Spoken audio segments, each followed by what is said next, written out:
All right, everybody, we should be live. Let's make sure that's actually the case. Over on Rumble, of course. Unpause and repause. That way we don't have to see ourselves in triplicate because we do not want bulimia. Crowbar the Skull, I need my fix of that funky sticks. It will be a funky news day because we have incredible news. Yes, indeed. An old white conservative man in his 80s is reclassifying marijuana. Yep, the thing that the Democrats wanted to do, at least they claim that they wanted to do for the last 20 years, is actually being accomplished by an old white male Republican. Oh, they are so mad right now. They'll probably find a reason to say, no, marijuana is bad. We need to reclassify it at Schedule 1 because Orange Man obviously is making an incorrect judgment. I'll probably bootstrap that with the Colorado cases. Of course, there have been cases where people have been implicated as getting into car wrecks or accidents and things like that associated with marijuana. But we're going to talk about lies, damn lies, and statistics with regards to this case. Hasan Abbey, that is Hasan the Hun on Twitter, he's Hasan Piker, of course. He was trying to criticize Kirk's, widow. Didn't go over too well, actually. He makes no sense. If you look at the replies, by the way, if you take the non-archived version, I've got the archived version in the description. In fact, I should probably try to get the non-archived version here. I'll probably try to do that live. Some of the responses are absolutely asinine. It makes absolutely no sense. It's also really connected to the anti-white sentiment that you're seeing on Twitter, which there is a lot of. Then, he made beer that's also a vaccine. Now controversy is brewing. Pun, I'm sure, was intended. A scientist unconventional project illustrates many challenges in developing new vaccines. And then we have, of course, the TPUSA stuff. I have not really looked into this. I do not care about Candace Owens, Ben Shapiro, Tucker Carlson, Nick Fuentes, any grudge match that they happen to have. I really just don't care about it, and I don't care enough to actually look further into it. I would say I think that you all have a common enemy, but you're too retarded to actually fight that common enemy together. Instead, you are scattering around like a bunch of retards, which is exactly what you are. Oh, actually, I already covered that one. Serbian protesters demand accountability for attacks on students. Yes, indeed. There was, in Belgrade, a mass protest a couple of days ago. And, well, it was more than a couple of days ago, but they've been ongoing, actually. And that's because of attacks on students for various reasons. Protest? Shit. Well, we gotta shoot you now. This is a common tale in Serbia. Taco woman Sandy Ravage. Thoughts on Stefanik dropping out of New York governor's race and not seeking re-election in the House? I did not actually see that. That's probably newsworthy. Give me a moment.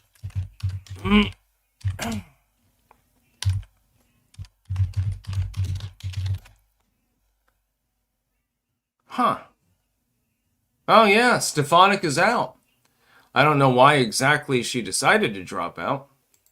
Dude, you had an advantage. You had the name recognition and everything else.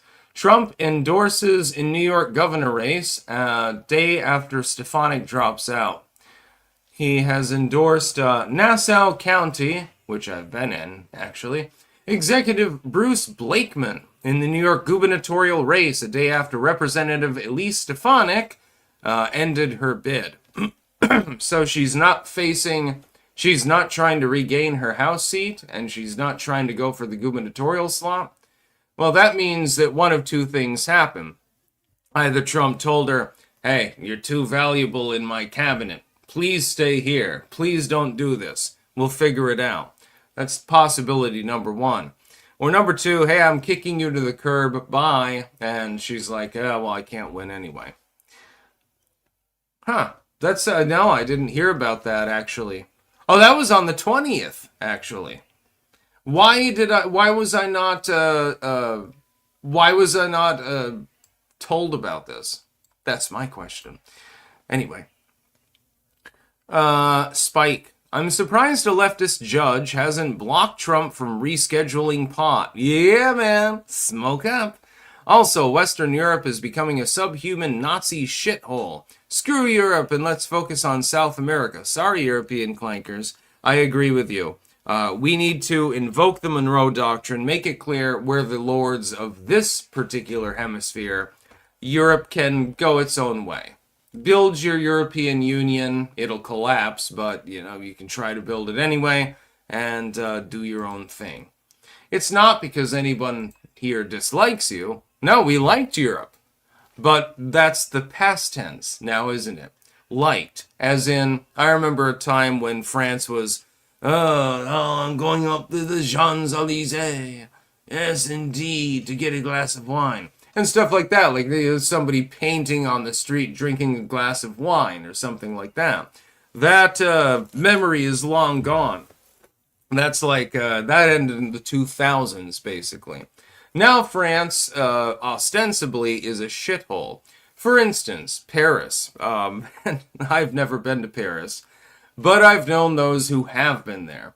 And they will attest to the fact that it's really degraded from what it used to be. It's not anything like it used to be at all. How sad. Really, really sad. So yeah, we get a lot of news to cover today. Actually got some primo stuff here. So it'll be funny.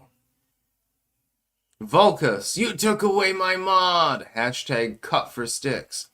Yes, I took away the moderation capabilities of multiple people because they were misusing it. It was an experiment, actually. Mayashi Scriboto. Always creepy watching your old January 2020 vids. There's a mysterious virus coming from the east. Your predictions were all true, too. Yes, I first saw that on 4chan, actually. There were people that were in the know that were talking about this strange disease that didn't seem to exist before. And people, a lot of it was hyperbolic. What I predicted is it would go epidemic mode, and it would be the human response that was the problem. That is that people would, because of the nature of the internet especially, ironically enough, they would start spreading stories about people randomly collapsing in the streets, and there'd be food runs and all of these other things. So I tried to help people. I tried to tell them, look, the virus itself is not a problem. It's going to be the human response that's a problem. I noted, and this is fucking hysterical. The second that I said that this virus might react negatively to not ivermectin, but to quinine and things like that, chloroquine and so forth. They were experimenting with this actually as a treatment for the disease. I said one of the first things that's going to happen, all of the tonic water and the gin and tonic are going to be sold out. Lo and behold, within 2 days, it was all off the shelves. All of the tonic water, gone. All of the gin and tonic, gone. And I chuckled to myself at that time because I have a feeling that, some people heeded my warnings about that. Just saying, I have disproportionate influence in certain parts of the world.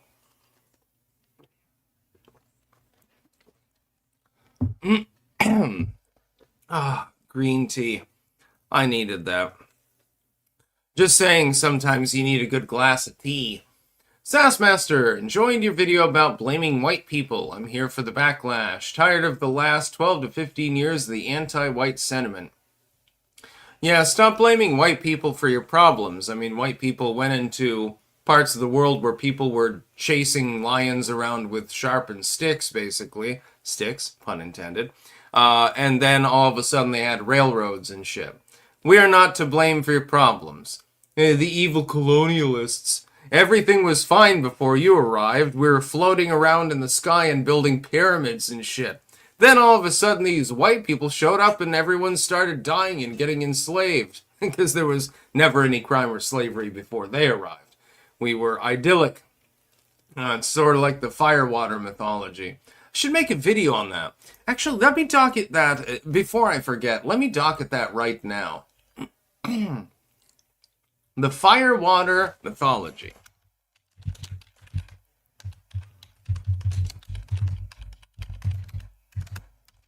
Okay, and we can pop the tags in there later. I'll get to the sponsors in a moment. Just let me docket this really quick. Sometimes I like to do things live. I'm like Bill O'Reilly. Fuck it! Write it and I'll do it live! Fucking thing sucks! Suck it! You should see some of the prank calls that have been made with that. Oh my god. It's pretty funny, actually. Hashtag firewater, hashtag natives. And then I'll put in the tags later. Usually, I make the tags before I make the video, because I've got to make sure that they're actually relevant and shit like that. It's going to be pretty funny. Yeah, the firewater mythology. I've said fuck it myself recently. It's more like, the system is clearly geared against those of us that have any intelligence at all. There's no reason not to lash out against the things that they have convinced the population are actually true. Most of them are not, by the way. Misashi Skirboto. Need to make shorts of your best takes. Sticks clips. Yeah, feel free. You can always clip out anything from my videos. I have my DMs open on Twitter. I have the ability for people to clip my clips on YouTube. I don't really give a shit. You can do whatever you want. I wish that somebody would make more AI of me. Make a whole music video or some shit. Tacoman Sandy Ravage. Thoughts on Kana and Massey bringing articles of impeachment against Bondi over the Epstein redactions? I support that. This is beyond the pale at this point. You said you have the papers on your desk. You're going to release them. Well, you release some of them. It's just some of them are just blank pages, basically. It's barcode mode. Who predicted this? Literally every fucking commentator on the internet. Literally all of us predicted this is what was going to happen. It doesn't surprise me, or probably 99.9% of you, in the least. It should not be happening. And by the way, the Trump administration missed a golden opportunity.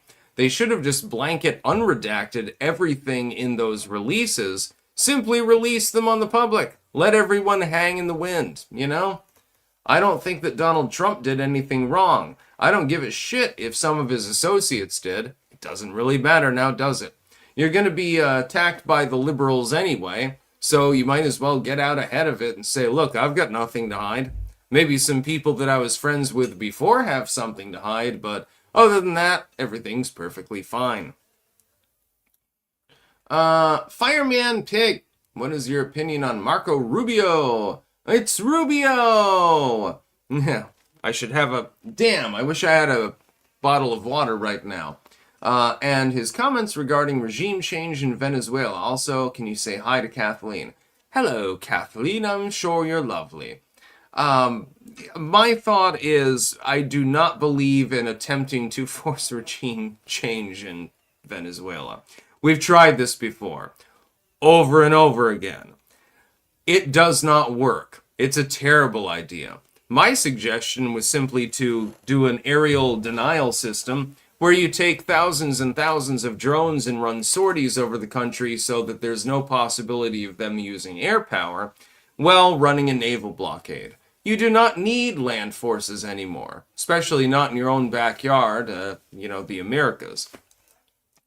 I do believe in bullseyeing the drug boats. I have no problem with that. I'm not going to sit here and simp for fentanyl dealers and human traffickers. But that being said, a land invasion or even airstrikes in Venezuela itself, I think that'd be a mistake. We've tried this before.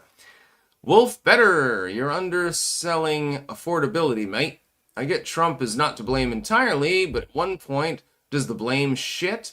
Because it's true, Biden started inflation, but people wanted Trump in to fix the issue. Yes, they're going to start blaming Trump. But the thing is, that Trump is not to blame for the primordial inflation rate that is actually being compounded. Donald Trump,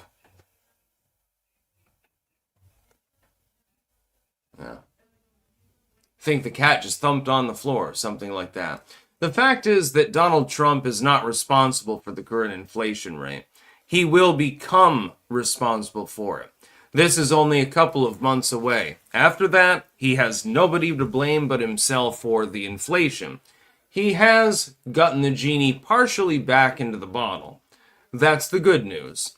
Inflation has been stabilized, but it's still too high. It's still tacking behind wages, and eventually he will be fully accountable for that.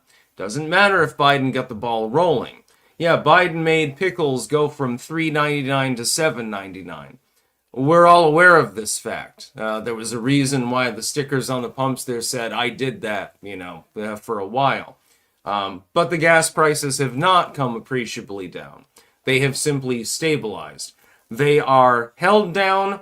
They are tacking slightly behind wages. But imagine, even if you had 10 years of Trumponomics, it would still be difficult to put the genie back in the bottle. Eventually, he will take attrition as a result of this. It's inevitable. Spike. Bondi should have been fired a while back, agreed. She failed on the Epstein files and lack of deep state prosecutions. Yeah, I mean, Bondi needs to go. Come on, just get rid of her. You've got so many talented people in your cabinet. You've got RFK Jr., who they're trying to get rid of because he's so effective. You've got Tulsi, you've got Stefanik, who apparently has been pulled back from both of her other political roles in order to continue on in the administration. That's not necessarily the worst idea in the world. It's a calculated risk. I'll put it that way. Rubio has done far better than expected.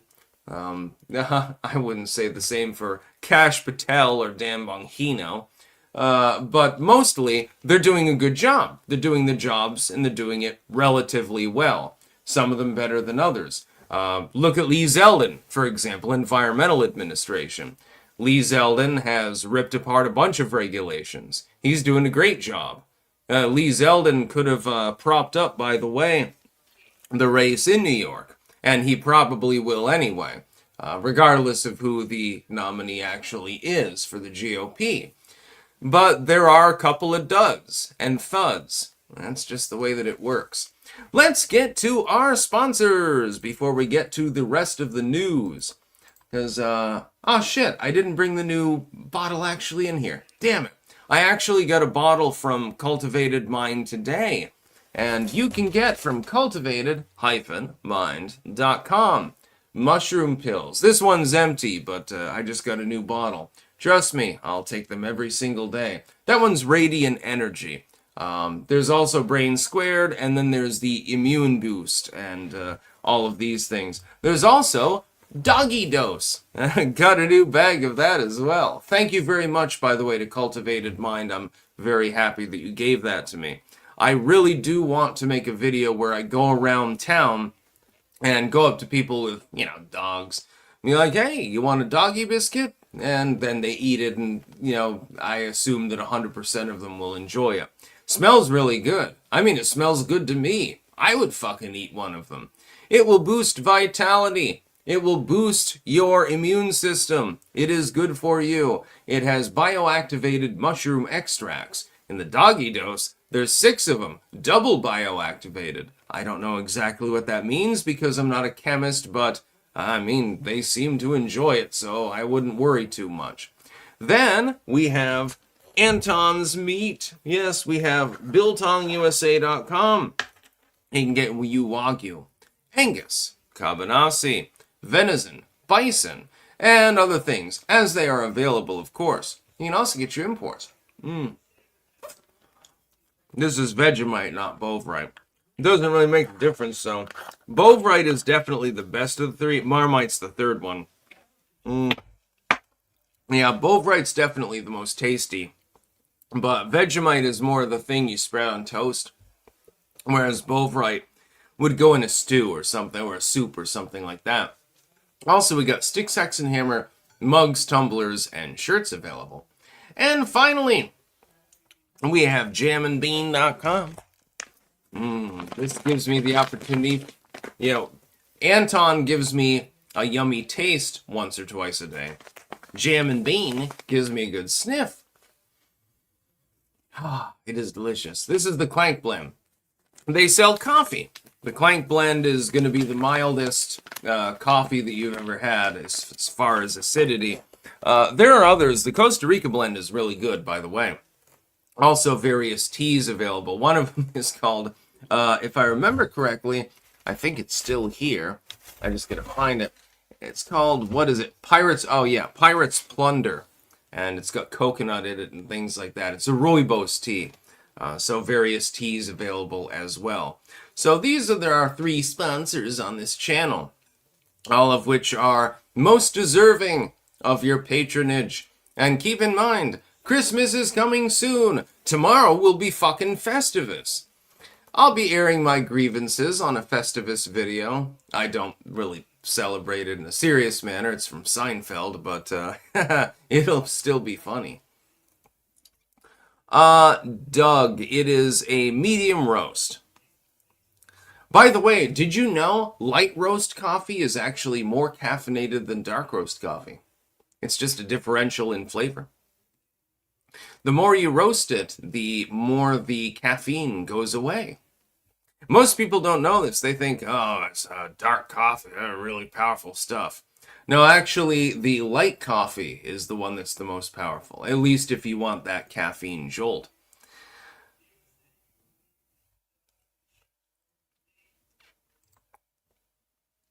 Doug, yes, very acidic though. Yeah, this is not acidic at all. This is one of the least acidic coffee. Like, this isn't the kind of coffee that you get when you're waiting at the car lot or something like that. And it smells so superb. Doesn't matter if it's months old, it still smells good. Just saying. I may be a little bit biased because it is Clanker Blend, but I'm still right, so it doesn't matter. Yep, tomorrow is Festivus. That means that we get to be regaled by Rand Paul and his talking about various government waste and things like that. He does this every year. It'll be funny.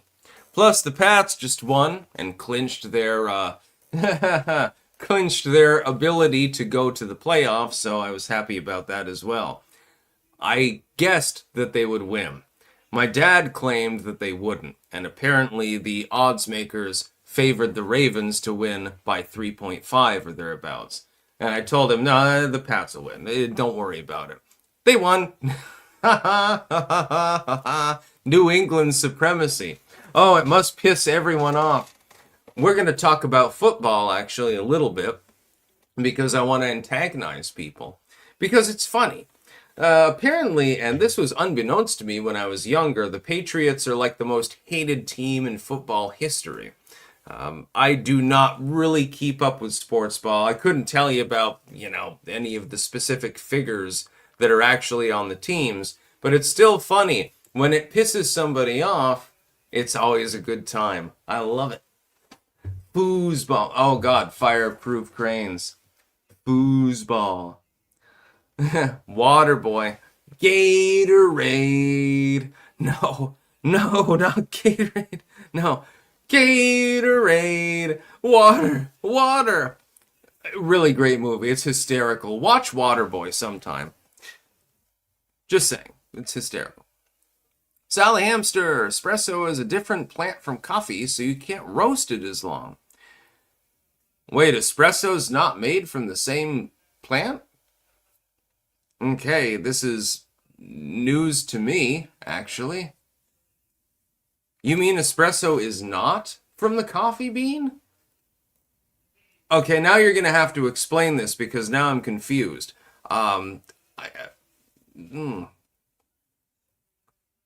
Gert W. Hated more than the Cowboys? My dad hates the Cowboys. I personally find them fun. Back in the 90s, like when I was a kid, they were the ones that completely crushed the Buffalo Bills over and over again and cock-blocked them every single time. And so I thought that was funny. It's you're saying that espresso is not made from the coffee bean?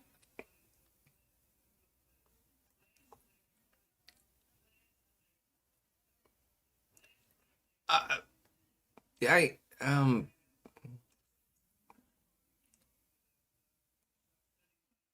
yeah, Joey D. Everyone hates the Broncos, though. Everyone hates them. I wish the Raiders could go to the Super Bowl simply because I would like Raiders versus Buccaneers or something. I don't even know if they're in the same division. But it would be funny because it'd be a bunch of pirates fighting each other. I don't even know if that's physically possible, actually. Let me see. Let me ask Grok. We are going to ask him live. Grok knows everything about football, apparently, as well as about herbalism and things of that nature.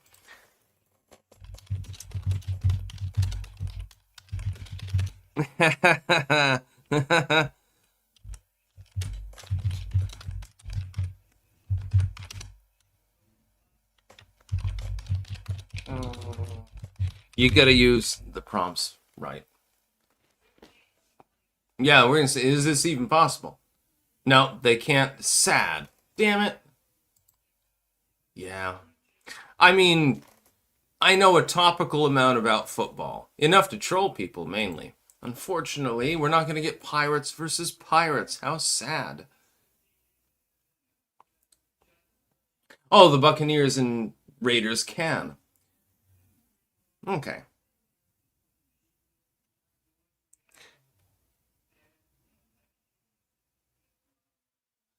Huh. Kurt W. Go, sports ball team, go. Yeah, I mean, I'm just mouthing off. I don't really actually care about football. I am just happy that the team here clinched for the playoffs because it means tourism money. That's basically for the only reason. It's basically, hey, giving us 100 million extra dollars into the local economy. All right, and I'll take it. D7 Origin. Did you hear about? Oh, whoops. Home Depot using Havana-style sonic weapons to deter migrants from their parking lot in Los Angeles. If you can DM me on Twitter with that, that would probably be newsworthy, yeah. I personally believe sonic weapons should be banned. I realize they're less than lethal, but anytime that you cause somebody to shit their pants using the brown note or something like that, I mean, come on, dude. what are we, a third world country? Why should we even have to be doing these things? That's what I want to ask. Why are they there in the first place? Why are there so many millions of illegals all over the streets of the United States and fentanyl dealers and shit like that? If we could clean this up, if we could have a civic substructure of some means, we wouldn't need any of this bullshit. I mean, it's as simple as that. God, the cat keeps jumping all over everything. I think he's high. I think that the cat probably went to the scratch pad and scratched it up with a lot of catnip. And he was high as balls the other day. He was rocketing back and forth the hallway, and his eyes were like all dilated and shit because he was using so much catnip. And he would just stare at me from around the corner. I'm like, what's wrong? What the hell is your problem? Zoom, and then he would just fire down the hallway. I'm standing there like, what the hell? And then he'd zoom back and he would do the same thing several times. He was high as a motherfucker. It was pretty funny. Recon Jones, what is the brown note? The brown note is the reverberance signal of the human intestine. If you play the brown note, it can cause someone to shit uncontrollably, because it will vibrate their intestines at exactly the right note. Tesla was the first one to seriously investigate this concept. He had what we conceive of as a death ray, for example. It was confiscated, the plans were confiscated by the US government. This is actually real. So this is not a conspiracy theory. This is actually real science. He learned that if you use enough power behind an audio vibration and something is relatively homogenized, you can cause the particles in it to vibrate. This can cause all sorts of effects. You can collapse a building, you can make someone shit themselves, you can cause a heart attack. Death rays are actually real. This is entirely possible. I mean, again, they took Tesla's writings when he died. Why do you think they did that? Yeah, it was probably for a reason. He had an idea, if I remember correctly, for an over-the-horizon death ray. It would be audio related. I believe that there were 2 dipoles that would be used, sort of like the radar functions of later systems, for artillery and anti-air purposes. And they could zero in on, let's say, a plane. And because the metal that is used is mostly homogeneous, if you vibrated at just the right point, you could bring that plane down instantaneously. It would just fall out of the sky. It's real. This actually exists, believe it or not. And it's in the possession of the U.S. government. They have not unleashed it yet, but they will in time. Very, very fascinating. Anyways, what was I talking about? Oh, the news. Haha. Yeah, sound weapons are actually very formidable. If you can cause a person to fall to the ground in crippling pain without even killing them, and they're not fighting anymore now, are they? If you can bring a plane out of the sky simply by vibrating its metal so much that it collapses and one of the wings comes flying off, well, the plane's not doing much now, is it? It's just a matter of targeting. Trump signs order to reclassify marijuana as less dangerous drug amid GOP backlash. Yeah, the Republicans are trying. The neocons. Oh, I fucking love this story so much. The Mike Pence neocons are trying their damnedest to prevent Donald Trump from reclassifying marijuana. They have failed, but, they tried. Because they're like, oh my God, it's the devil's lettuce. It's the devil's weed. Oh my God. People are gonna, they're gonna hang themselves, throw themselves off bridges. Marijuana is such a terrifying drug. As somebody who occasionally has imbibed in marijuana in the past, totally not in the present, just saying, for legal purposes, I certainly have not used marijuana in the last few years. As someone who has used it before, marijuana is a gateway drug. It is. It's a gateway to eating more. It's a gateway to avoiding withdrawal symptoms from other drugs that are much more dangerous, like methamphetamine or something like that. It's a gateway to giggling as you watch a funny movie or something like that. I haven't used marijuana lately. I totally haven't done that. It would never happen. Actually, I'm not high at the moment, so that's rather sad. I'm just effervescent because I've got other things that I need to look into later that are so fucking hilarious that it feels almost like I'm high, honestly. But marijuana is good as a medicinal substance. It is used as a tea sometimes, just as a mild sedative tea. I've known several people who have done this. They don't even smoke it. They just brew it into a tea, usually with mint and some sweetener, and it helps them sleep and stuff like that. It's good for insomnia. I've actually never done that, despite being a chronic insomniac. I've never done that before in my life. Smoking it is fun. That's why people fucking smoke it. That's the whole fucking point. As far as the statistical studies saying, well, the rise in the use of marijuana is causing lots and lots of traffic accidents, I again refer you to the lies, damn lies, and statistics category. The fact that somebody smoked weed a week ago and still test positive when they sample the blood from their corpse or something, does not mean that they were high when they crashed. Marijuana is not correlated with traffic accidents, nor with violent crime. They do the same thing with violent crime. Somebody smokes weed because it stays in your system for the better part of a month. You smoked a couple of joints. A week later, you popped off and did something violent. The weed was not inhibiting you in any way when you committed the crime.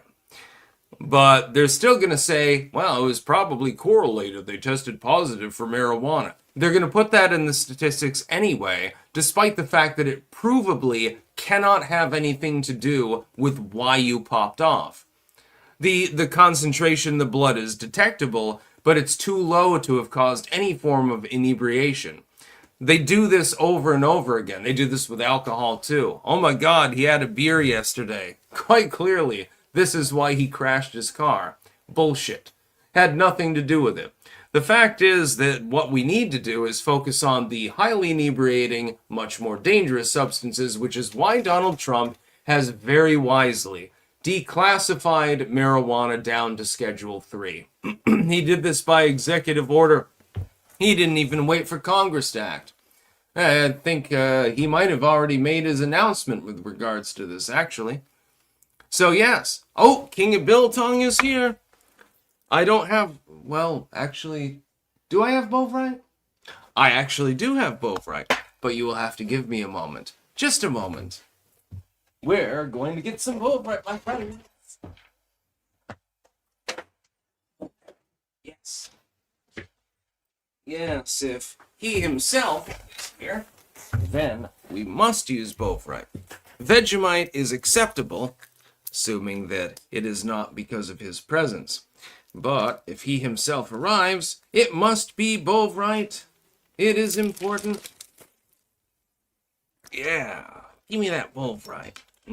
That's what I'm talking about. Yes, Anton can get you all sorts of meats. Delicious. Superb. Wish I could have put it in some of the beef stew that my father made, actually. Unfortunately, I didn't get the chance to do so.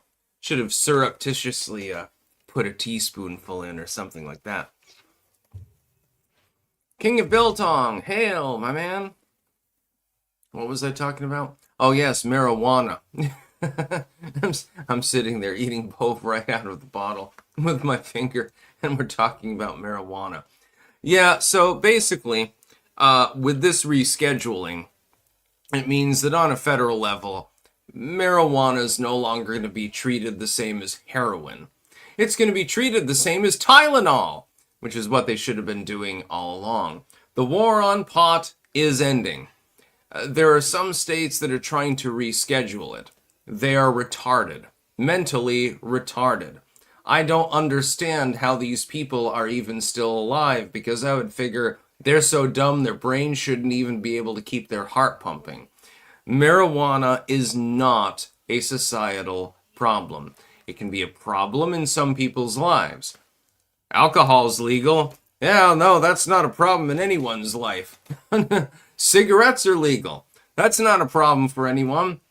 And there's no dude out there who chain smokes 5 packs a day or anything like that. Like, Marty did. The dude from who played Igor, or Igor, depends, in Young Frankenstein. No, he didn't have a problem. He smoked 4 fucking packs a day. Apparently, he died of a heart attack while swimming because he constantly smoked. Yeah, alcohol is not a problem. It hasn't broken up millions of homes or anything like that. It hasn't caused anyone's liver to liquefy either, or anything like that. Weed is the most innocuous and lovely drug in the world, depending on the kind you get. I am a sativa man, myself. My favorite is Durban Poison, which Anton actually probably has used himself, because it's called Durban Poison for a reason. King of Biltong, Sigils, Dad is in for some heart issue. Wishing him well in a speedy recovery. Godspeed to you. I wish you well as well. I was not aware of that at first.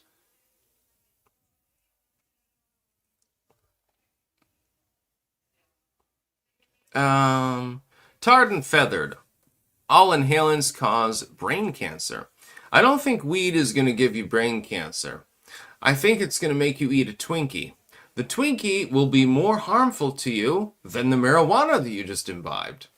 Yeah, I don't even have to be high to be in an effervescent mood these days. But, yeah, I mean, I totally don't occasionally enjoy the green.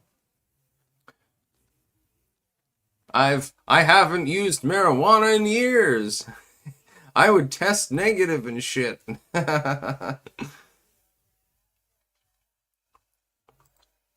In reality land, I don't give a fuck. So yeah.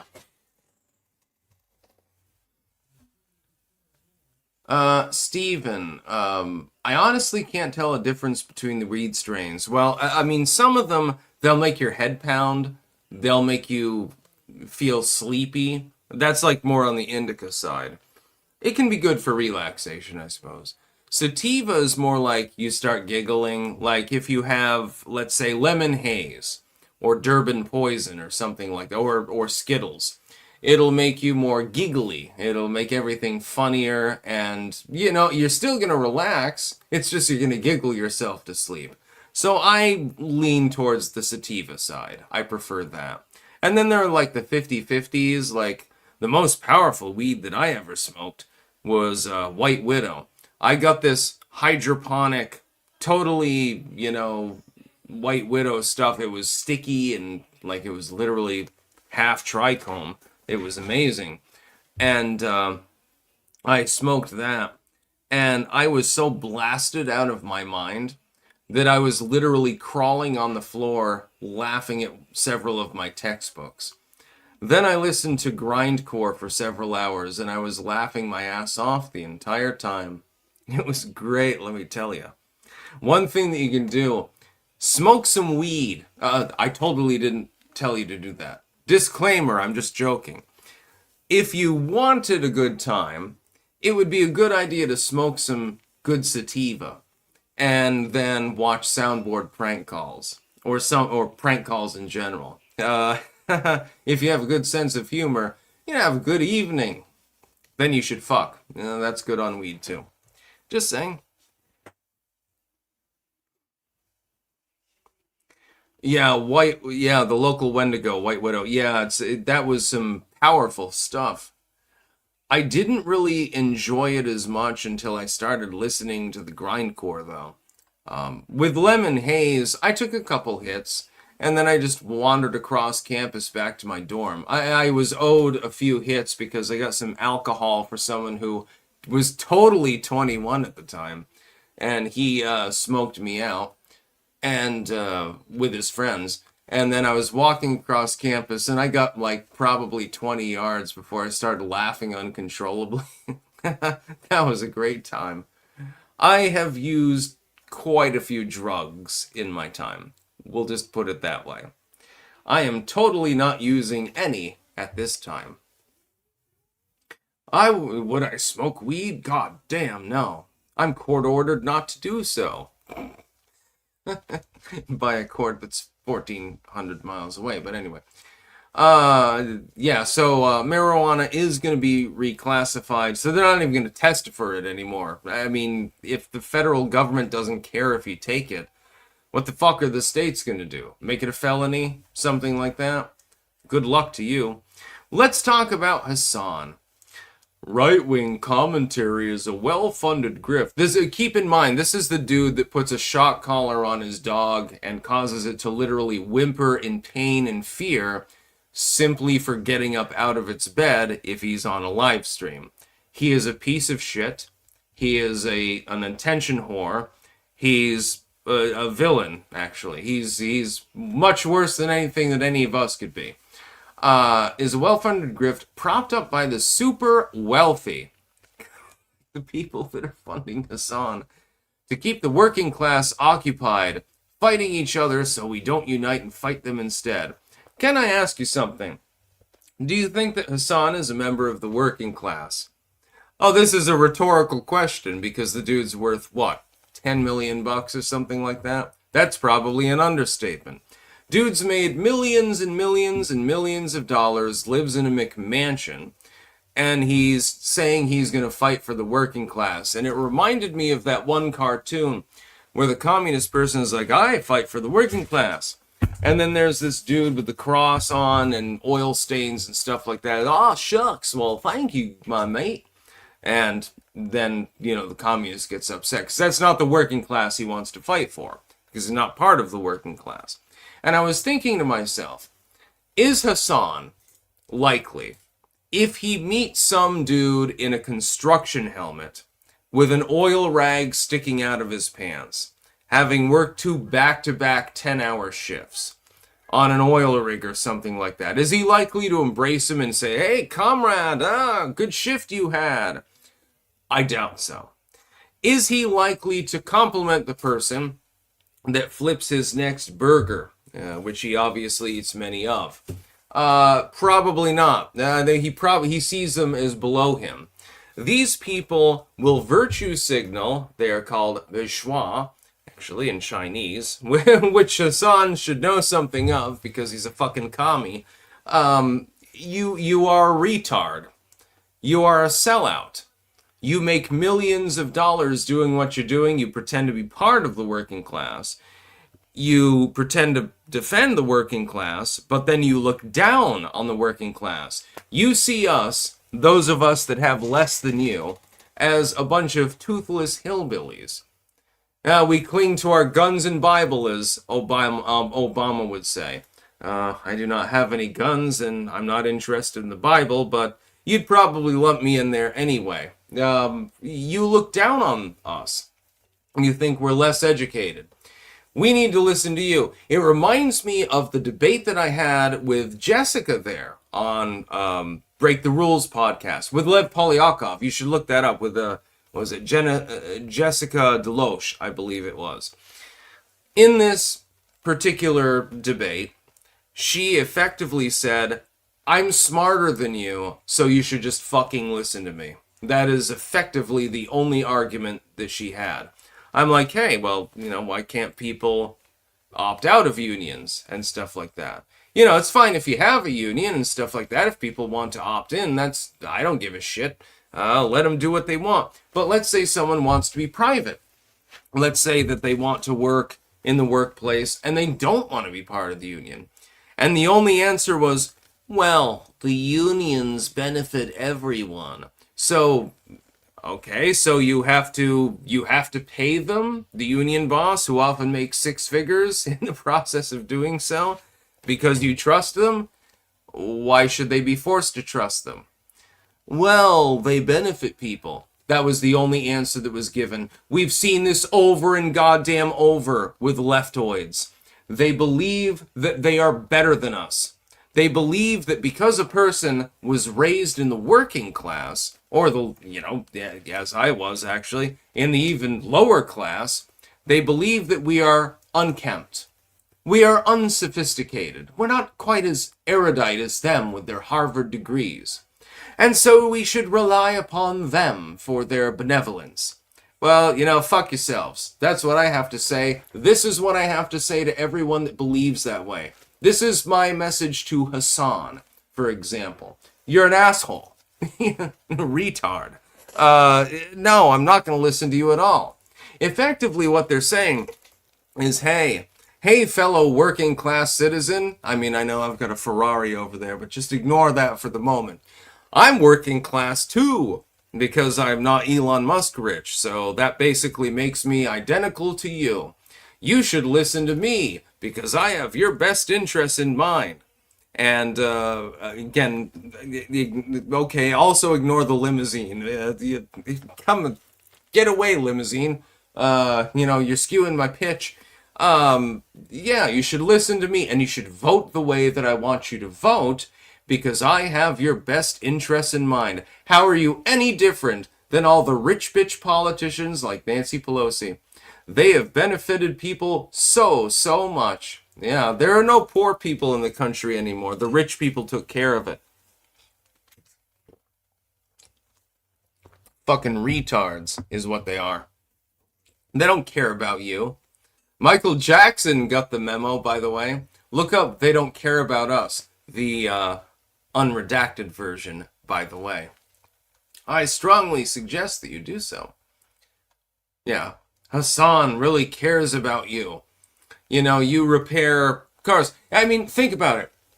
Somebody busts ass to take care of their family. They're working fucking 60 hours a week changing tires and oil, and they have to lift the car up, they have to go underneath it, and they have to figure out what's wrong and stuff like that. Well, usually for rich people in some cases. Um,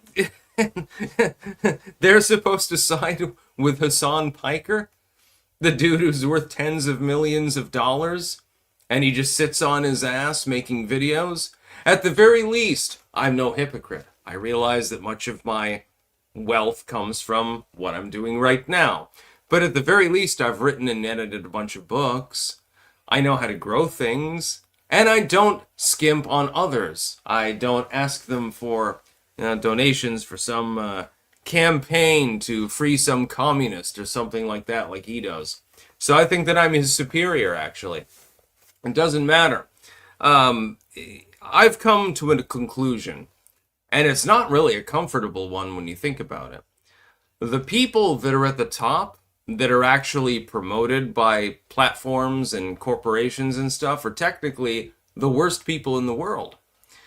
They're on the same par as politicians, which are also some of the worst people in the world. The people that get shafted, they're the ones that are actually trying to tell the truth, but they're not really capable of doing it. But seriously, if you look at fucking Hasan Piker and the things that he says and does, he's electrocuting his dog's gonads or some shit like that. I just wish that the shock collar we could put it on his dick and we'll shock his dick. He'd probably like that. He's probably into that sort of shit. Yeah, among other things, they're nothing more than hypocrites. The politicians they pretend to hate are the ones that they're snorting cocaine with. I've said this before. It's just like between Republicans and Democrats. At the end of the day, these people have rampaged against each other, yelled at each other and stuff, but then they go off and they party with each other. For the most part. There are some that are still good. But it is the minority. This is a problem. Spike, leftists always believe they are the smartest one in the room when they're always the retard in the room. The only thing they know are the things they make up. Yes, when you can develop your own reality and live in fantasy, well, then you're always right. That's why I don't bother to go on debates with leftoids anymore. They get cognitive dissonance. They won't acknowledge that their formulation of reality is wrong. They just won't. Like Jessica Deloche. She is convinced that everyone should be forced into a union. I guess there's going to be a French fryer union as well in her fantasy world. This will not happen, thankfully, but this is what she wants. That being said, that fantasy is conceived of as a reality, if that makes sense. So this make-believe world that doesn't really make any sense, not according to any logical standard, is carried over and becomes sort of a real living world.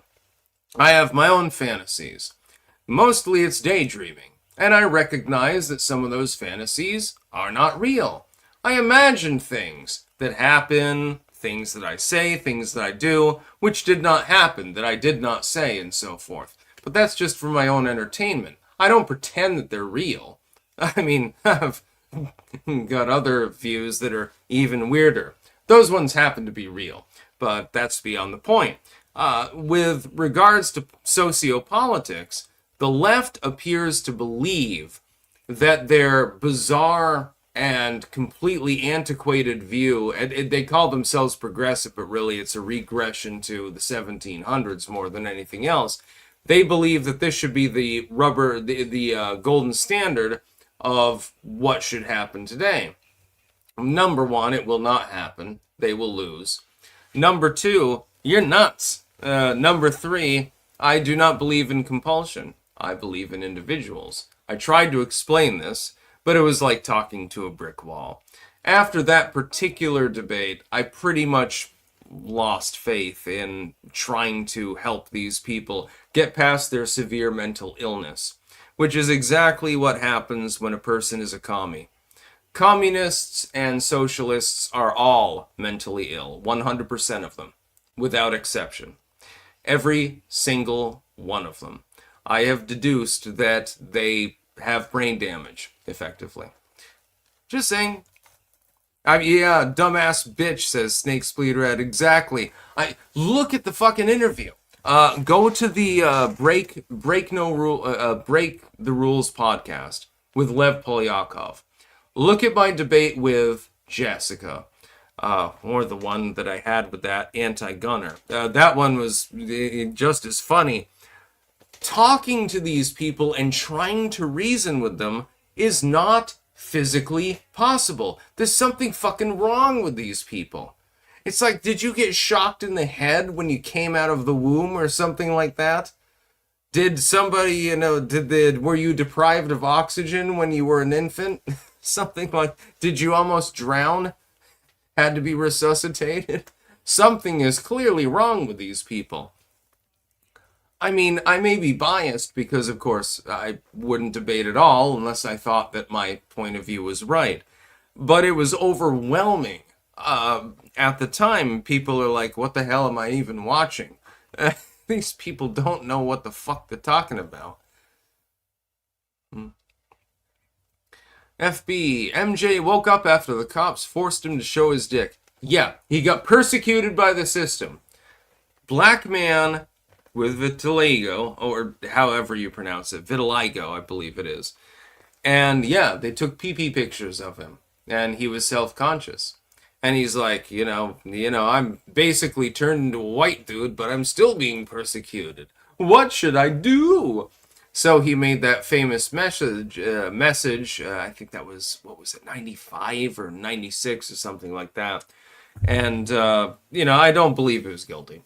I agree with the Razor Fist 100%. I don't believe that Michael Jackson ever did jack shit to a kid. Just to be clear. I am Team Michael on that one. Ball of tennis. Preach, brother. Commies aren't people. Well, I mean, they're people. It's just that they're bad people. That's the whole point. Zachary Entel. Sweating it out, trying not to fall on the ceiling in a panic episode and come down in a half before I meant to act in a friend's short film. Lol. Hey, if you're going into a short film, cut me in. I'd love to be in a little film sometime. I would love to do a deliberately low-budget Raimi-style film, something like along the lines of the precursor to Evil Dead. That would be so fun. Can you fucking imagine? You just rent a cabin or something like that and sort of, well, you don't remake the movie. You have to have some classical effects, but that's not hard. You can use grenadine for the blood or something like that. Everyone gets possessed and they all die and stuff like that. It sounds like fun, doesn't it? Wouldn't that be a great vacation? We're gonna make a video. Bye, everyone. That would be great. HEGB memes. Democrat, Republican, left, right. How does a dichotomy actually benefit the general populace? It does not. And there is no dichotomy. There is a range of opinions and so forth within both parties, as well as within both ideologies. For instance, somebody might be a hardline communist. They are not exactly the same as a soft socialist. Socialism is, of course, seen as a stepping stone to the hardline communist, but they don't happen to necessarily support all of the things that the communists want to do. And this was the problem, for example, in Spain, a las barricadas, my friend.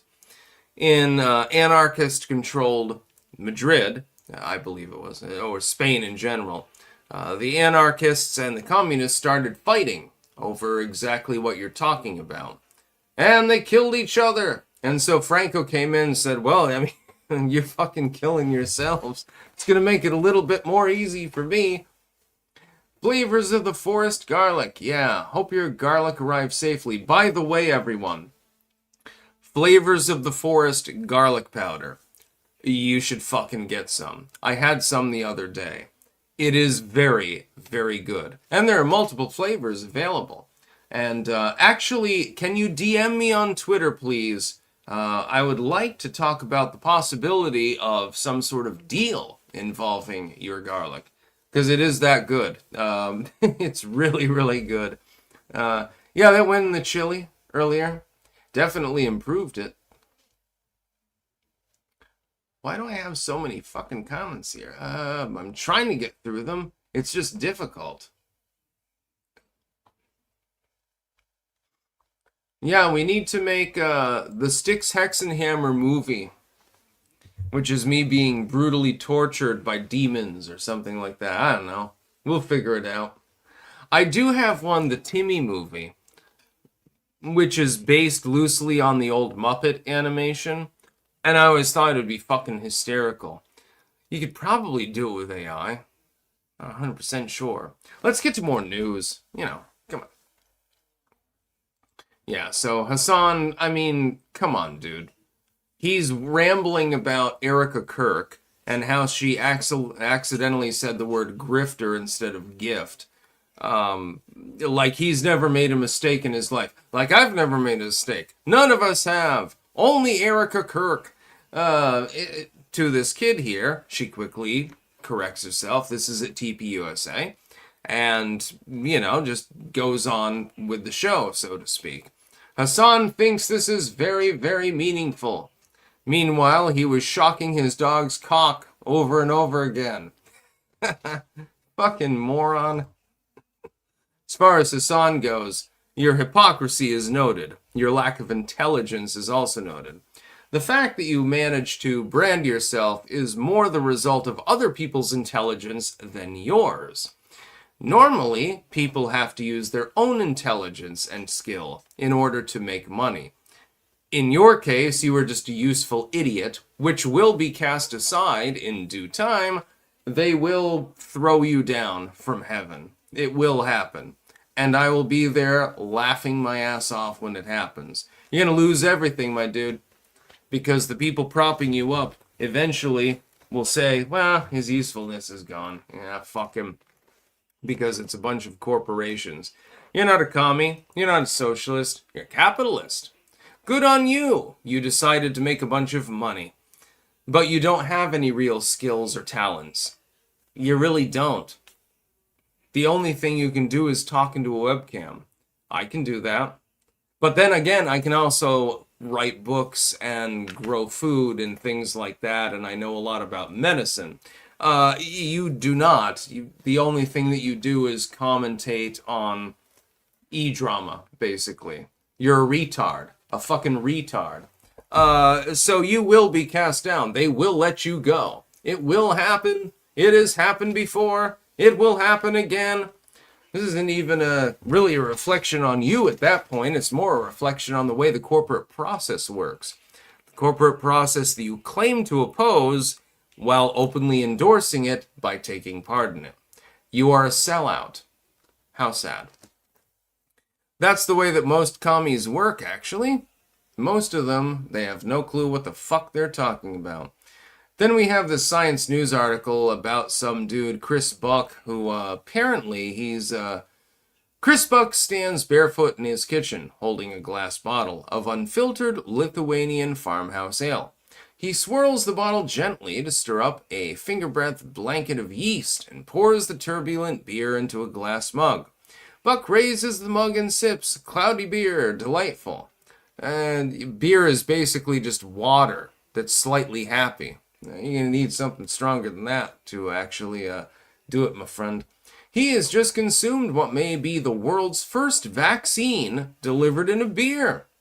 It could be the first small sip towards making vaccines more palatable and accessible to people around the world. Or it could fuel concerns about the safety and effectiveness of vaccines. Or the idea may go nowhere. I'm hoping that's what happens, by the way.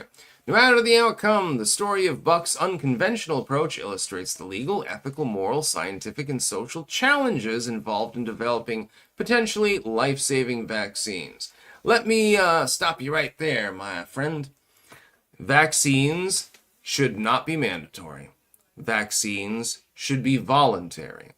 While they are useful, they also should not be a substitute for other health things. For instance, sanitation. I've made a video on that recently. You can watch it if you want to. I think that was 2 days ago. Sanitation matters. Proper health matters. If people eat less bullshit and more good shit, get a little bit more exercise, and if the conditions are sanitary, the likelihood of disease drops considerably. It is still possible to end up with an epidemic or something like that, and vaccines do work for some of these diseases, especially like the topical ones, measles, mumps and rubella, that sort of thing. But now they're trying to tell people that they should give their kids the flu vaccine every year. No, you should let them get the fucking flu. You should let them get influenza. Absolutely you should. Yeah, everyone, you're going to get it anyway, so there's nothing you can do about it. At the very least, it builds up your immune system. Mild disease, kids will be fine. It just happens. Oh my God, Timmy got the common cold. Eustace, quick, whatever shall we do? Quick, we must get the thermometer. Call the doctor immediately. Timmy will die if we do not do this. Quickly, Timmy, take, 20 pills or something. There are families that actually operate like this. I knew a family. I think I actually briefly discussed this the other day in a video. But some of you may not have heard of it. This is hysterical. I knew a family from Bermuda. They were from the upper class. They were rich. They had something well beyond a McMansion. I worked for them for a summer, and I sort of made kind of acquaintances with their son. Every single morning, they would take his temperature. It didn't matter whether he had symptoms of being sick. They would go in there like he was dying anyway, and fucking force the thermometer down his mouth. It made no sense. It's like, clearly your son's not sick. He's playing around outside and stuff. They got, crazed about literally anything that could cause any sort of health problems. I'm assuming it's some sort of British diaspora thing. I don't know. I have absolutely no clue. But they would do that every single day, every single morning. And if his temperature was probably 0.1 over, like if it was 98.7 degrees, they probably would have kept him home because they were paranoid about health things. This happens, actually, especially among the upper classes. They tend to be phobic about these things. Yeah. Haha. Snakes bleed red. In a Pajit river, if you have any problem, just take a dip and you will be healed. Yeah, I mean, look at those of us who came from the lower class. We ate things that, people in the richer classes, they wouldn't eat. We did things that they would consider unacceptable. I rolled around in the mud as a kid and threw rocks and eat grass and stuff like that. This built up my immune system. Their kids were expected to wear a fucking tuxedo to school. And if they did anything like that, they would immediately be very much punished. Your immune systems are weak, you blue bloods. Just saying.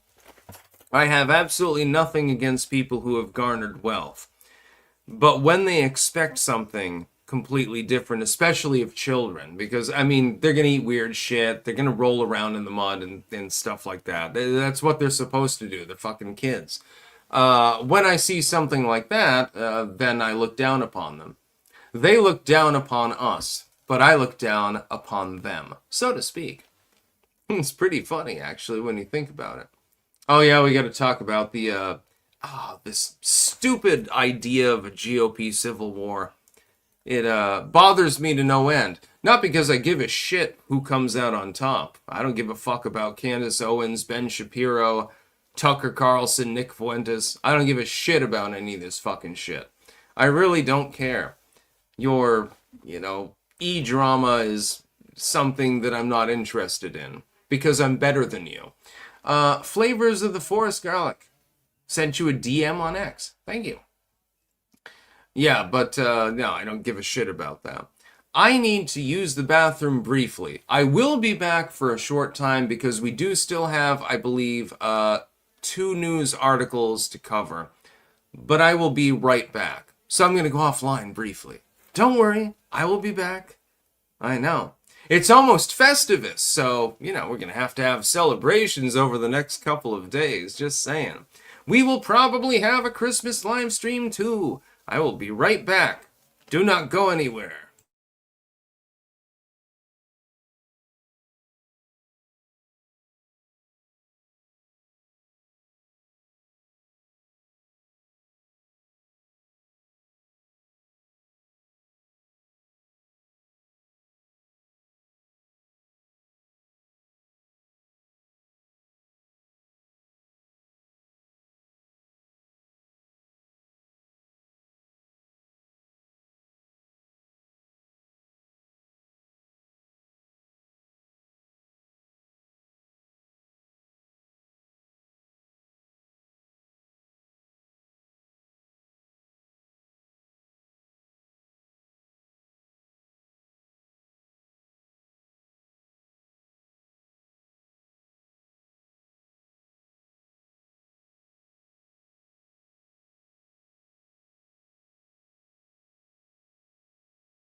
All right, everyone, I believe that I'm back. Let's hope the video feed is actually working.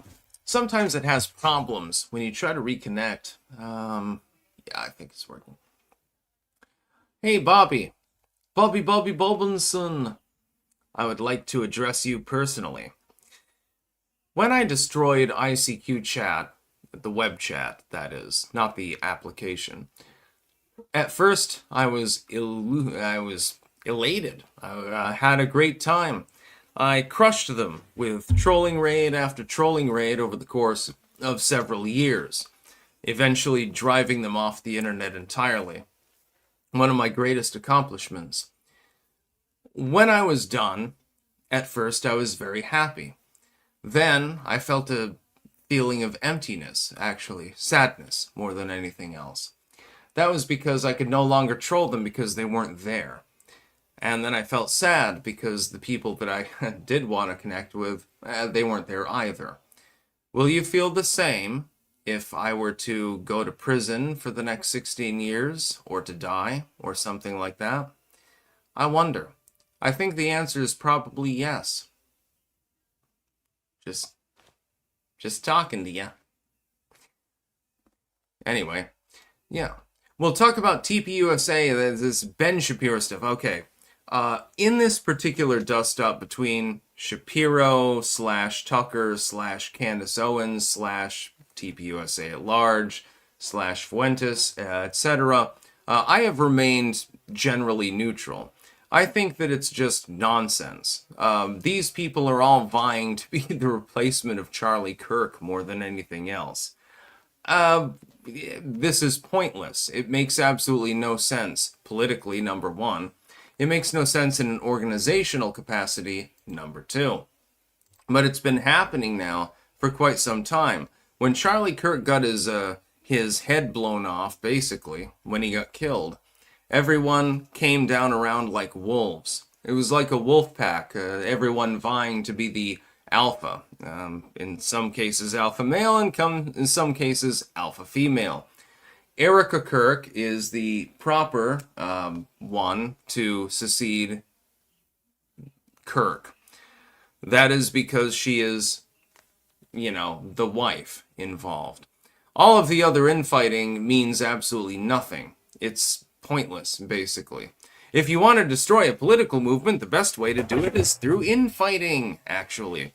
This is more often what results in the death of a political movement than anything else. Exterior fighting is always less worse than interior fighting. If you have an interior struggle, it is always going to be more detrimental than having an exterior force attack you. This is why the militia, for example, in the United States exists. We have to be more mindful of tyranny from within than tyranny from without. No other country is going to fucking invade us. Not going to happen. China's not going to land 1,000 armored trawlers on our shores. I mean, if they went to California, they'd be greeted with open arms, I suppose. But that's not going to happen. And what's going to happen is eventually the United States government will grow too tyrannical, assuming it's not constrained properly, and it will become our own worst enemy. This was the proper role of the militia, to defend against enemies foreign and domestic. That was the whole point. There's a reason why the domestic part is actually put in there, but a lot of people don't seem to understand that.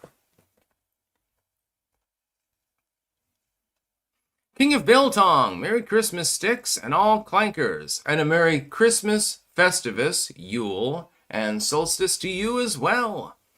Oh, by the way, I'm caught slipping. I almost forgot to eat Bovrite because Anton commented. I can't do that. 359 Cuban. TPUSA is using the megachurch model. Yes, I do understand that. I understand that right-wing politics is lapsing back into megachurch mode. You are correct on that. And it's very, very sad to see because, you've been handed every possible advantage. You've been handed every possible opportunity to distinguish yourself from the left, which has gone completely goddamn insane. We all know it, I think. I think I'm preaching to the choir literally when I say that. That is true. But at the same time, I mean, if you can't really capitalize upon it, capitalism is a good thing. If you can't capitalize upon it, then, yeah, what are you doing? It looks like Mike Pence might as well be running the party. Ian Francis, are we live? Yes, indeed, we are. Pedro Takashi, Sticks, no beat Google. Yeah, Google deserves to be beat in the ass. Grok is way better for AI, and there are way better search engines out there than Google.com anyway.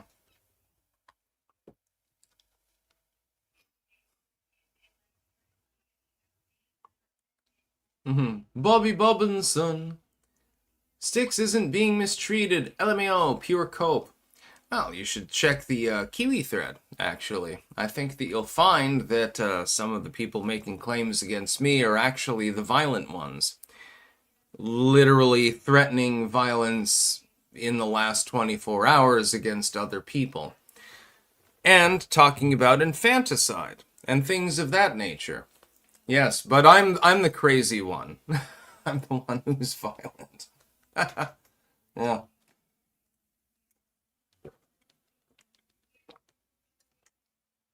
Very funny.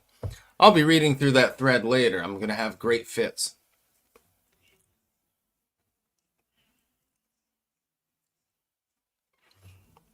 King of Biltong, celebrating freedom. That's what I'm talking about. Bobby, give a little sympathy and use some politesse.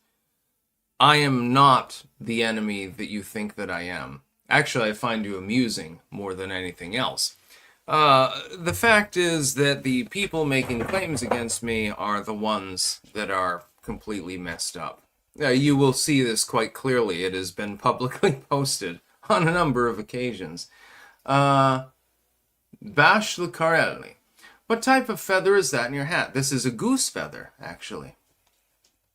Yeah, my mom went to get meat at some butcher that works in I believe North Clarendon. I'm not sure if it's over in the Shrewsbury. I don't know whether it's in Shrewsbury or North Clarendon. Somewhere close to the border between the two. And yeah, she got some meat, and we actually have some great stuff right now. Beef stew and stuff like that. Bobby, I just want to know what you'll do if you do in fact get jail time. I will not get any jail time. I am absolutely innocent of the charges against me. I have declared myself not guilty. That is how I pled. I stick to that, and everyone is wrong if they say that it's self-evident that I did literally anything other than pay someone's rent and so forth. But I will say no more about the case because, that would be legally a bad idea.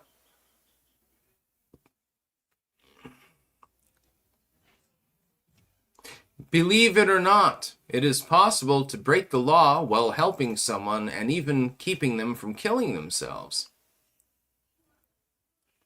It's very, very strange, actually. I never expected this when I was younger.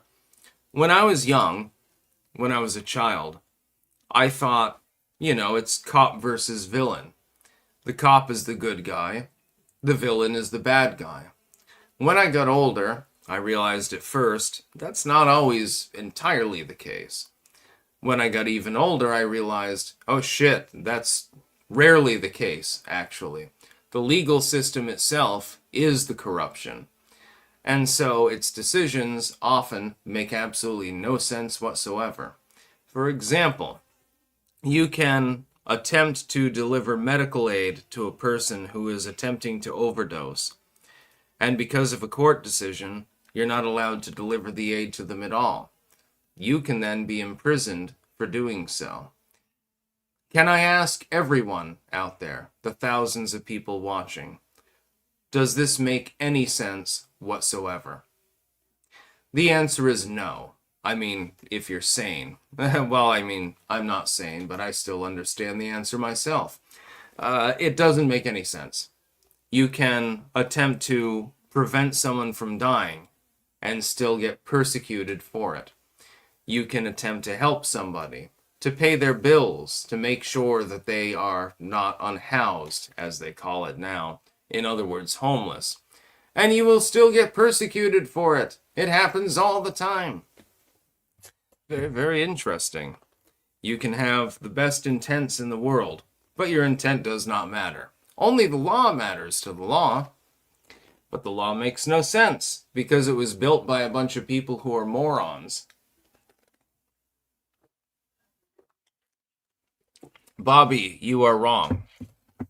There was no trick involved.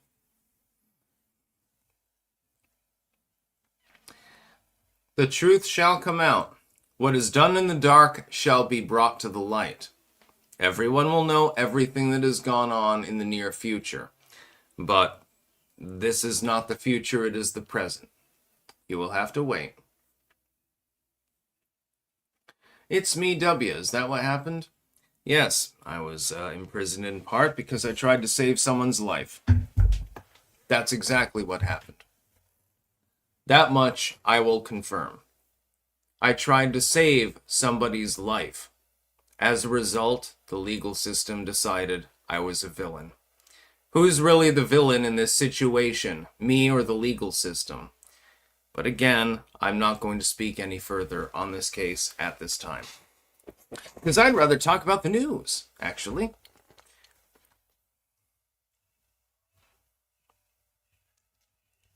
Yeah.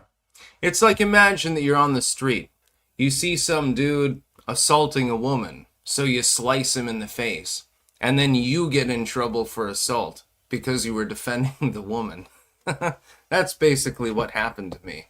Not anyone's third party's fault, per se. It's really the legal system's fault. They're just retarded. Serbian protesters demand accountability for attacks on students. Yes, I've looked into this briefly. In Serbia and Belgrade, there are still protests ongoing now. And it roughly equates a little bit to the farm protests we're seeing in France right now, which, by the way, is a filthy lie, a goddamn ruse. The French government is effectively just saying, please, please, don't blockade the roads before Christmas. That's all we're asking. As soon as Christmas is over, they will crack down on the protesters and brutalize them. We've seen this before. As we talked about France before, it's rather sad because France, I don't think they realize this. Americans used to watch like Madeline and stuff like that as kids. And we thought your nation was basically, you know, the Champs-Élysées and the Eiffel Tower and a glass of wine and stuff like that. Art and cool things like the Louvre.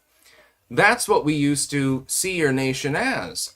We used to see you as maybe decadent, but at the very least, highly respectful, highly respectable, and filled with talent and things like that. That's how we saw your nation, by and large. Maybe as surrender monkeys, although I will point out, when Americans say that about the French, they are fundamentally wrong.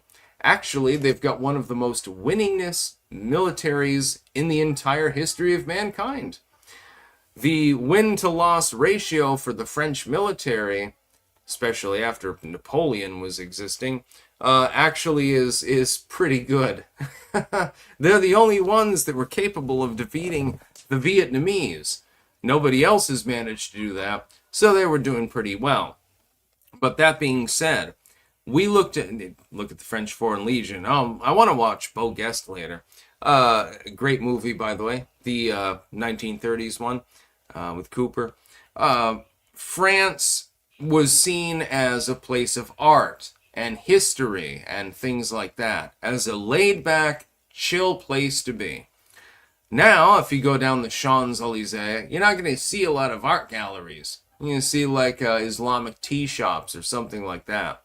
I mean, you could do worse, I suppose. If you go onto the back streets of Paris, you're going to see all sorts of crazy shit. I would know. because I've known people that were physically there and can attest to it personally. I have never been to Paris. I have never been in France. But I know enough people who have. They will attest to me saying, oh God, it's a little bit different than it was in 1995 or something like that. And not in a good way. There seems to be a universal disacclaim to how it has changed over the years. This does not surprise me. Based on some of the videos that I've seen from France, actually, in that same period of time, seems like it's basically the same as going to Chicago. Great. Yeah, you managed to ruin Paris. Can I ask something? This is a rhetorical question. Which was more damaging to Paris? The Nazis marching in and taking over the city, or what is happening now? When you answer that question honestly and, non-vaguely, then you will understand where my opinion lies. It would be better if Adolf Hitler were walking next to the Eiffel Tower right now than what is going on in Paris today. That is sad. Yeah, it'd be better if Adolf Hitler were there.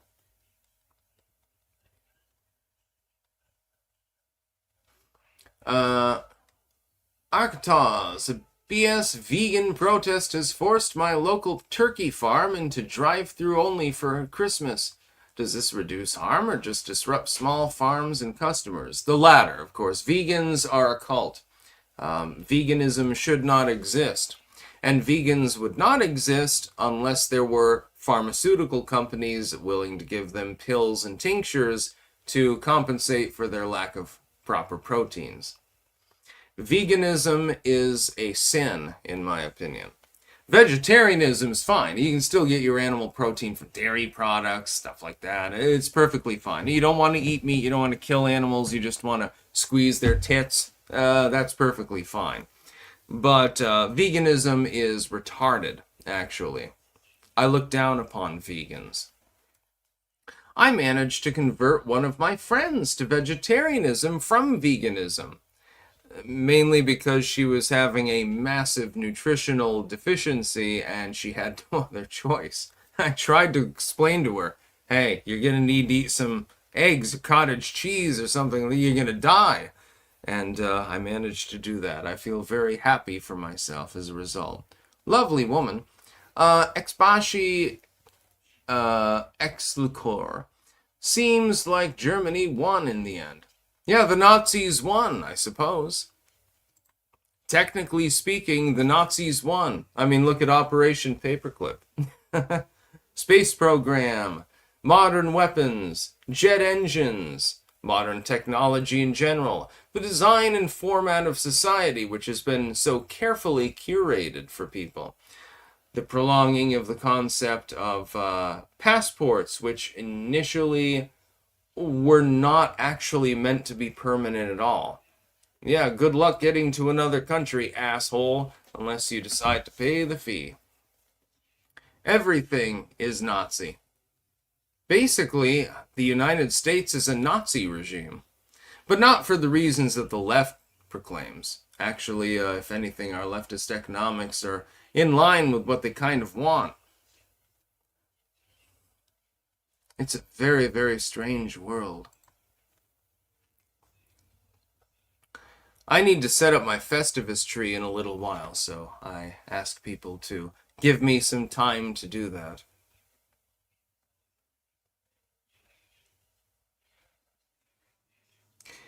Yes, believe it or not. Max, it's a Nazi matrix. Yeah, if you look up Operation Paperclip and some of these other, contemporary things, basically the United States grabbed up as many Nazis as possible, put them to work, and said, hey, we'll give you a ranch out in New Mexico. All you have to do is build missiles or something. Look at Jack Parsons. There's even an occult connection, actually. Jack Parsons, he's connected with Aleister Crowley. Crazy shit. I wish I could have lived through it. I would have been like, what the fuck is going on? Then I would have been listening to Blue Oyster Cult the entire time. Leon, no, we did not split even with the Russians. We got the vast majority of all of the paperwork and scientists. That's why we ran ahead of the Soviet Union. They managed to get the dregs, basically. People too stupid to flee got taken by them, and so they got the lesser scientists, mainly.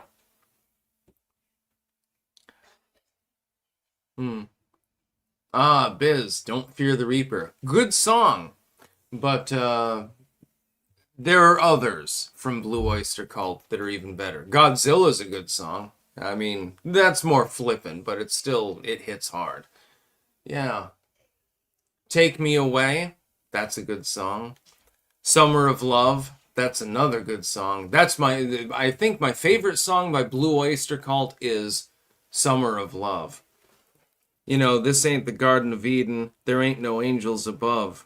Things aren't what they're supposed to be. This ain't the summer of love.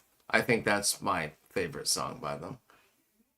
Yep, Burning for You. I mean, fucking Blue Oyster Cult is unimpeachable. Just saying. TV Bop C. NASA is Nazi. Yes, they are.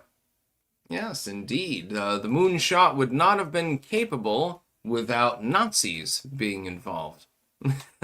Supposedly Nazis that were no longer actually Nazis. This is part of the underlying theme of Kubrick's film with Dr. Strangelove, actually. Yeah, we brought a bunch of Nazis in. Gave us great technology. Now we're all gonna die. It'll probably happen too. Just saying. I think someone just said penis. I don't know what's going on. It happens all the time. Randall Flagg sticks. I don't know how it's in Vermont, but in much of Massachusetts, Democrat candidates run unopposed and often spend nothing on campaigning. Third parties have no foothold here. Is this even democracy? Yeah, it is, and it's screwed up. That's how you know it's a democracy. Somebody should probably step to them and spend, a couple $100 and put up a campaign. This happened here in the state of Vermont. Massively blue state. Fred Tuttle. One of my folk heroes, by the way. Great man. I will doff my hat to Fred Tuttle. Yes. And I don't do that for just anyone. Fred Tuttle, he cockblocked some neocon Republican that was trying to run for office. Now, I mean, in the end, it gave us Senator Patrick Leahy. Thankfully, he's gone. But he decided to cockblock the New York-born neocon Republican by saying, look, I'm a farmer and shit. What are you talking about? And the Republican Party's retarded. And so he decided to cockblock him, and he did so successfully. There's a great movie. It's available online. I think you can get it on archive.org. Just give me a second here. I want you all to watch this movie. Now, it's not a TV series, it's a fucking movie. What are you talking about, dude?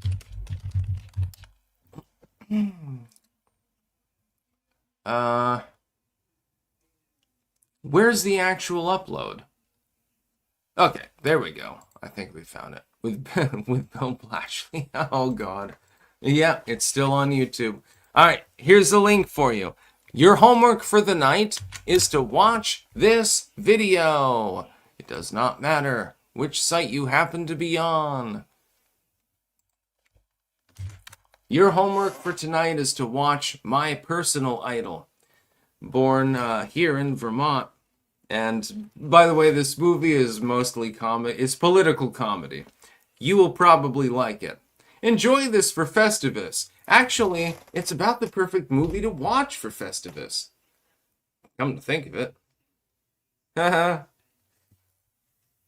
Snakes bleed red. Fuck homework, you cunt. Well, fuck you too. You wish that I would. Oh my. Don't make me go full George Takei mode. But yeah, I mean, it is a good movie. It's Fred Tuttle was this like old farmer dude. I actually saw him once before he died outside of the grocery store over in New Hampshire, in Lebanon, if I remember correctly, or it might have been Hanover. And he was a cool dude. And actually, some of the cats that we've had may have actually been from his farm. One thing that he didn't do well was keep his cats from fucking one another and getting pregnant constantly. He had a little bit of a problem. And a woman named Sue actually took some of the cats away at his request and then rehomed them. And I believe that Cleopatra and Amber, and possibly some of the others, possibly Widget, I have no clue, they were actually from his farm originally. Very, very interesting. But yes, watch the movie. It's very, very funny. It's definitely, it's a sort of movie that you get stoned before you watch it, you know? Sigil, good evening, clankers. Just got home and settled down from being at the hospital with my father all day. He was having an arterial catheter done to check his heart. He needs stents and a bypass. My condolences. You mirror my father, actually. He did the same thing. Yeah, he had to get a catheter and stents. Not a fun time. So, I hope that he is well. Give him my condolences and my well wishes. Yeah, snakes bleed red. At least they found the problem. I mean, if they can find, at least they can try to address it, you know? And it's better than, it's better than, we don't know what's wrong. He's just gonna die on the slab. He'll be fine.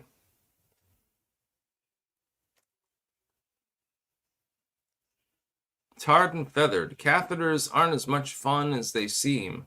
I don't think anyone thinks that a catheter is a good idea.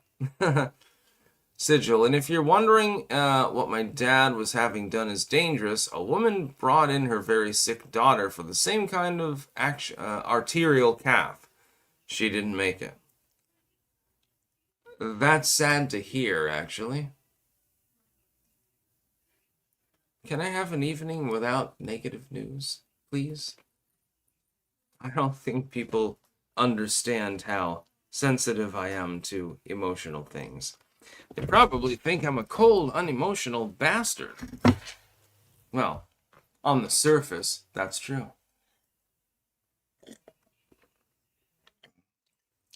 Green tea for the win. Thankfully, I got more of it.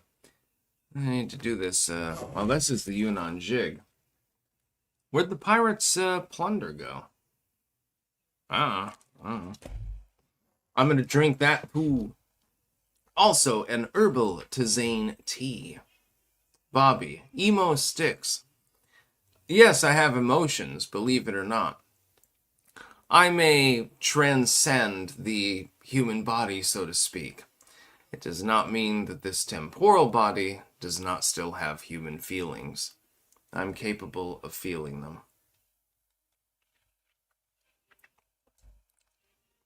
Somebody was talking about the, let me see this. Can I find it? Where is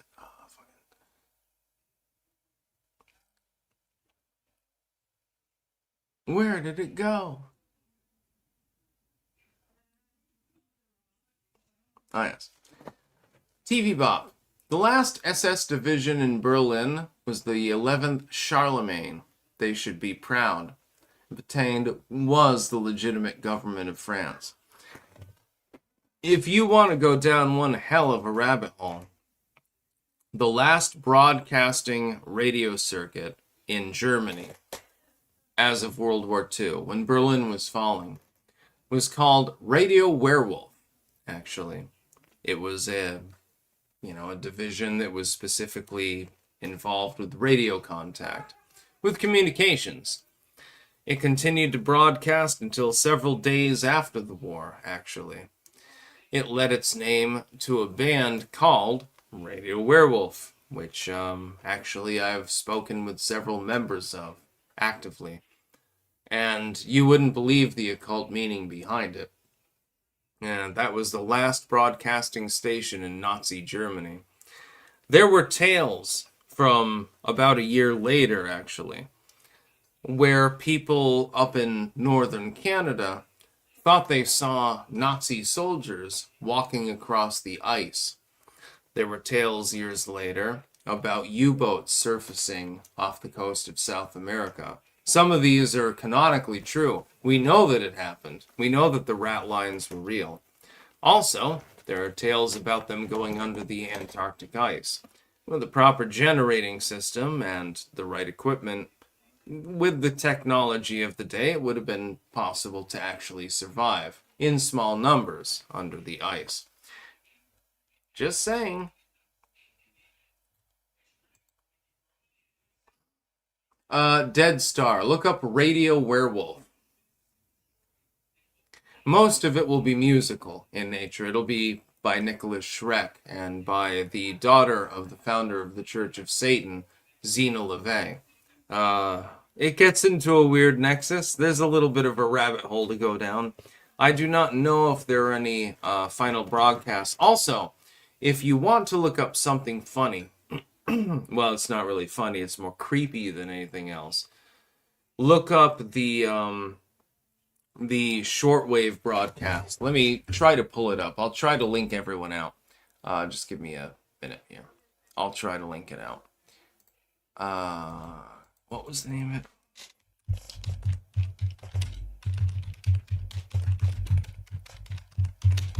I can't remember the exact label of it. It's been a while. It was for number stations and stuff like that. Conet Project, I remember.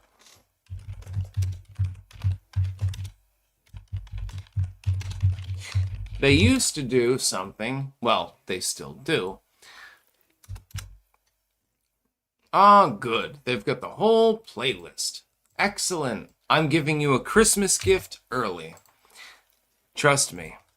Look into this. Go down the rabbit hole. And, you're gonna see some crazy shit, my man. The Conet Project was effectively a compilation of number stations broadcasts. What they did with number stations, a shortwave broadcast would be issued. You'd have a normal broadcast, it'd be music or some shit like that. And then all of a sudden, at the right time, a person would come on, usually pre-recorded, and give you a series of numbers. Now, how a shortwave numbers broadcast works is quite simple. You would have, let's say this packet of tea is a broadsheet. You would have a broadsheet. It would have numbers on it and punch holes. It would be basically a punch card. They would give you the numbers. You would then be able to decipher the numbers. It is physically impossible for anyone to intercept the broadcast because they don't have the original broadsheet. Because you had a slider or something like that that would actually decipher them. If they didn't have that, yeah, they had nothing. They couldn't tell what the fuck you were talking about. So, it could be an order to assassinate someone, an order to attack a position, a target. It could be an order to stand down. It could be an order to leave, go to a different location. And nobody would know what they were talking about. It was impossible. Because it was delivered through shortwave, at the time at least, it was impossible to intercept the location as well. Which means that as long as you were tuned into the broadcast, you could receive the message and they wouldn't know where the fuck you were, what you were doing, or anything else. They still do this to this day. No, Smock, it did not get cracked. You're talking about the Enigma machine. You're talking about the Nazi machine aboard subs back in World War II. That did get cracked. It got cracked because they managed to capture a submarine and got a hold of one of the machines and reverse engineered it. with regards to one-time shortwave broadcasts, there is no way physically that anybody can decipher what is being sent. It is not physically possible. Unless you have the actual punch card or the actual slider, you're not going to understand what the fuck they're saying. You have to agree upon it beforehand in order to do that.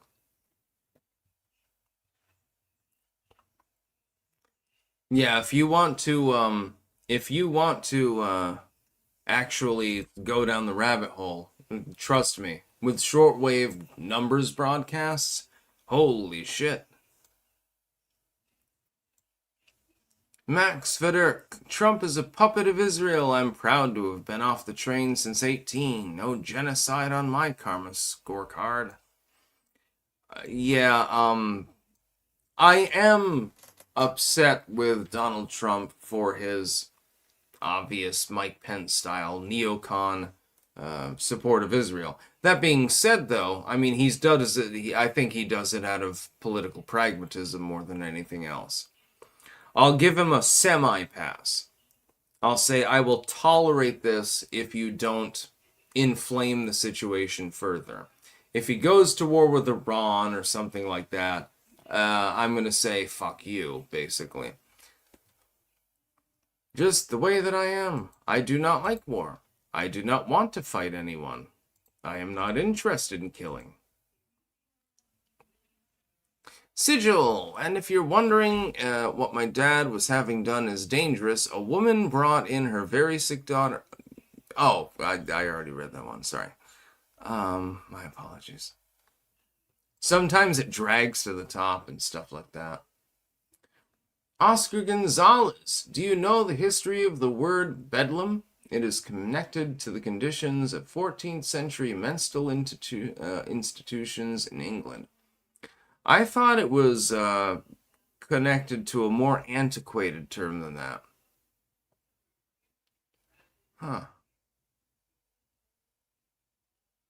I thought it was connected to a specific city in, well, ironically, the ancient Levant, if I remember correctly. And there was a route or something like that there, and then they adapted it from there. I'm not sure, though. You might be right. I'm not sure. Don't know that one.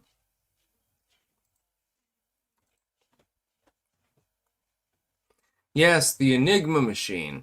That was captured at one point. A U-boat was sunk. They took the Enigma machine. They had no clue what the Nazis were talking about when they were communicating, because this machine would use a one-time code or a pseudo-random code rather, and when you typed in the message, it would pseudo-randomly generate a new message. Now, unless you had the original code setting, if you did, then you could receive the message and you could translate it, because it would simply type out whatever the original message was. But it had to be on the right settings. It's a very interesting machine. I can't imagine how much one of those fuckers would be worth right now. It's a very intricate system. So basically, like, for instance, a letter or a number or something would be substituted. And if you had the right settings, if the receiving machine was set to the right settings, it would just simply print out, the original message. If you didn't know the code or anything like that, then it wouldn't work. The Allies eventually managed to grab one of these Enigma machines. And nobody knew that they actually had it. Originally, the Nazis were not aware that the Allies actually had one of these machines. So they could interpolate the code as long as they fiddled with the settings. It was a lot easier.